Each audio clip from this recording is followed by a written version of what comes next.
Hyderabad forest is dying but why, मैं ऐसा क्यों कह रहा हूँ? ये सब जानने से पहले आपको एक वीडियो क्लिप देखना होगा।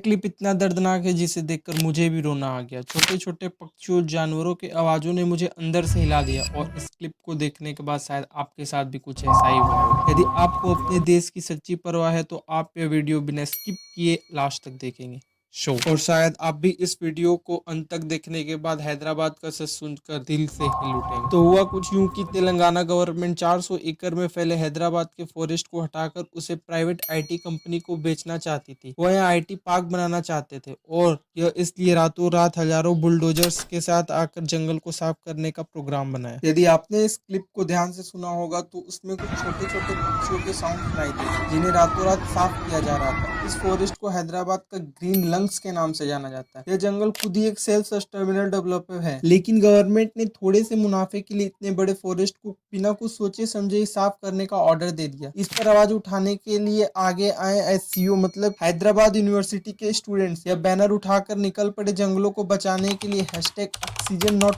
ऑक्शन का नारा लेकर। आपको बता दे दी कि 31 मार्च से स्टूडेंट्स यूनियन ने इनफाइनाइट प्रोटेस्ट अनाउंस कर दिया, लेकिन पुलिस ने इतनी बेरहमी के साथ बच्चों को ट्रीट किया, उन पर लाठीचार्ज करके उन्हें वहां से हटाने की कोशिश की और लगातार तेजी से जंगल को साफ करने के काम में लग गए। तेलंगाना सरकार कहती है कि इस एरिया में कोई मेजर एनिमल्स नहीं है, कोई टाइगर नहीं है, कोई डियर नहीं है, बट हैदराबाद यूनिवर्सिटी ने यह क्लेम किया है कि वहां पर 700 flowering plants, 10 species of mammals, 15 species of reptiles और बहुत से स्पीसीज के जानवर वहां पर मौजूद हैं। ऐसा माना जा रहा है कि पिछले दिनों फेस्टिवल के कारण कोर्ट लंबे समय से बंद था और तेलंगाना गवर्नमेंट ने इसी का फायदा उठाकर इस घातक मिशन को अंजाम देने की सोची। इस पर तेलंगाना गवर्नमेंट ने अपनी सफाई देने की काफी कोशिश की। उन्होंने पहले यहाँ पर कहा कि वहां पर कोई वाटर बॉडीज नहीं है, लेकिन जब वाटर बॉडीज की फोटो सामने आई फिर उन्होंने कहा कि हमारा हैदराबाद यूनिवर्सिटी के साथ एक एग्रीमेंट हुआ है, लेकिन हैदराबाद यूनिवर्सिटी ने इस झूठ का पर्दाफाश करते हुए ऑन रिकॉर्ड के साथ कहा कि हमारा गवर्नमेंट के साथ कोई एग्रीमेंट नहीं हुआ है। There are no any survey, they only promote topography. यह इमेज देखकर आप भी शायद समझ सकते हैं कि तेलंगाना गवर्नमेंट ने इस जंगल को अभी तक कितना डिस्ट्रॉय कर चुकी है। हाईकोर्ट ने इस पर एक्शन लेते हुए कहा कि आप अपना काम रोक दीजिए, बट गवर्नमेंट अभी भी नहीं रुक रही है और पेड़ अभी भी लगातार कट रहे हैं। So now let's come back to the conclusion. अब हम यह समझ सकते हैं कि तेलंगाना गवर्नमेंट ने कितने बड़े